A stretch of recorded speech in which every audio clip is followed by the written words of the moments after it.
Topic: walking versus driving. General purpose: to persuade. Specific purpose: to persuade you that walking is better than driving. I live in California, where the 210 freeway is crowded with cars daily, bumper to bumper. But I am going to persuade you that walking is better than driving, and not just for your health, which in itself is the ultimate benefit, but also for the environment. Back in time, where there were no cars and very few, when walking and running was all a person knew, walking to the store, groceries, walking to visit friends. It was a time when obesity wasn't at an epidemic like it is now. And this is basically a picture that shows proof of that. Vehicles have transformed things. They have changed mentalities and technology, from walking to horses to vehicles now. And vehicles that came a lot of other things besides peace. Walking and driving are two similar concepts, getting you from one place to another. However, although they share the same common goal, they have their differences in many ways.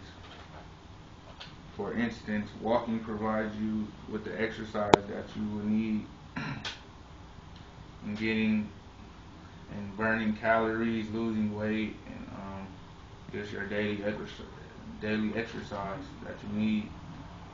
Driving, on the other hand,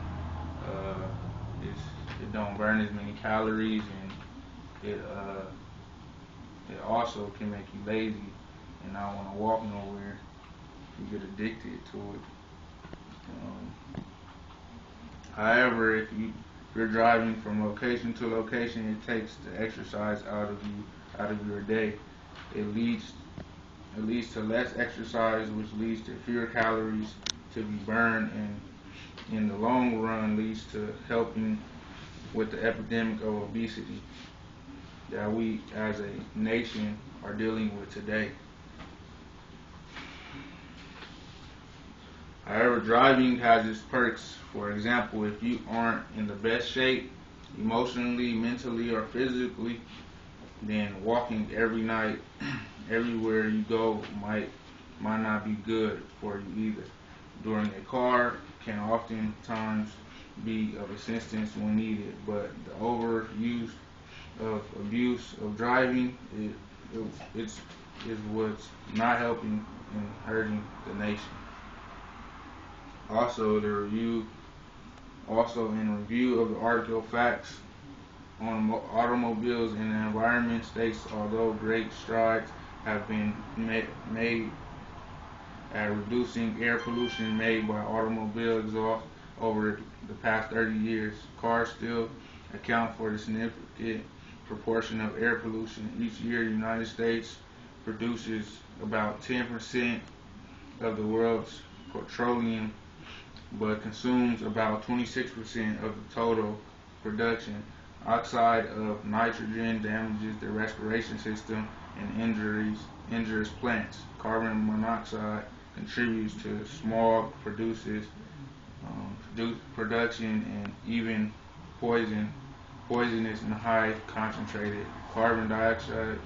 It thought to be the primary contributor to global warming. So driving basically is bad for the environment, for our health, and mainly that's it. But it can also make you lazy and contribute to your obesity. Basically, having cars have made us lazier by the day. Although it is much less time and energy, the cost is way more than throwing on some comfortable clothes and taking time out of your day to walk. Gas prices are escalating extreme, up to over $3.69 per gallon and rising. get as much money as we spend on our cars, we continue to overuse them. Not only is the cost of for a car much more expensive than walking because of the gas prices, not to mention the oil changes, tune-ups, the insurance, the labor that you have to deal with.